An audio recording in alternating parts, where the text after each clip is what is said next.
A good Monday morning, Quad Cities. A quiet day ahead of us, fairly speaking, but as we get into tomorrow, unfortunately, another significant outbreak of severe weather is likely. What you need to know to prepare and stay safe for that in just a moment. Let's focus on today, though, get you through that at least. We are going to see an increase in cloud cover and eventually some scattered showers and thunderstorms later this afternoon. Nothing severe expected out of this. You see on Future Track, the coverage is just not all that great. Very scattered in nature. We head up to the upper 50s. A couple of showers and thunderstorms tonight. Still breezy as we drop to the 40s, but tomorrow, big difference. We're heading back into the 70s again, and that's what's going to fuel some very potent thunderstorms, especially as we get into the afternoon and evening. Now, late tonight, there is a very small potential. This is only a threat track 1 out of 5, but could see a hail situation develop here south of Interstate 80 after midnight. Not too concerned about that, but we'll keep watch on it. I'm more concerned about tomorrow, and that's this right here. It's a little deja vu again because it's a threat track level 4 out of 5 the day ahead again for the entire Quad Cities. And it's also the same threat level for tornadoes again.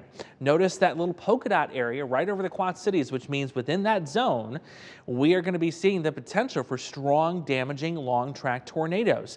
Those will be EF2 or greater in intensity. Remember, we saw several of those on Friday, numerous of them, including the one that went through Geneseo.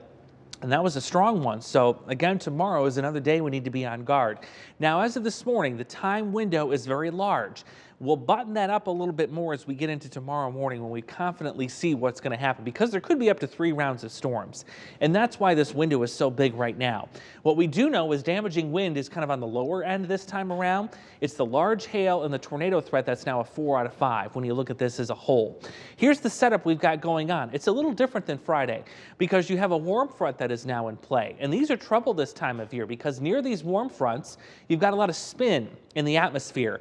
And south of that, you've got extreme amounts of storm energy that those spinning storms can latch onto and really ramp themselves up. So as we go into Tuesday afternoon, Tuesday evening, you're seeing that cluster of supercells start to form southwest of us and then racing northward. And it may interact with that boundary, dropping some tornadic potential here as early as tomorrow evening.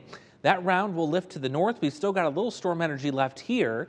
This could be enough to pop a couple of more scattered thunderstorms, depending on what happens after that first batch early in the evening. But it looks like another potent round of thunderstorms expected right here with a line right along the cold front. And notice the timing on that is after midnight. And these will still have some tornado potential with them as that front continues to move through. We can give you a numeric scale from 0 to 10 in terms of that potential for tornadoes tomorrow through Wednesday morning. So as that warm front is lifting northward, it's a 3 out of 10 for us here in the Quad Cities. But these numbers all go up significantly as we go into tomorrow evening. There's 7 o'clock in the evening, 9 out of 10 for Galesburg. We're going up to 3 and then 5 out of 10 here in the Quad Cities. And this is after dark. This is 10 o'clock Tuesday night. So really a lot of potential here, even with the cold front coming through at 2, 3 o'clock in the morning, still seeing that 3, 4 out of 10 risk for tornadoes. So that threat does not end until that front moves completely, and that won't happen until about sunrise on Wednesday morning. I also want to show you what we mean about the spin, the wind shear in the atmosphere. Watch the wind direction. At the ground level, it's east, but as you go higher and higher up, it turns to the southwest. So you've got that classic curve in the winds as you go higher up into the atmosphere. That's the additional spin you need for these storms to produce tornadoes, and it looks like that is very much a likely situation as we head into Tuesday. So we're going to do a Facebook and YouTube Live this morning at 9 o'clock.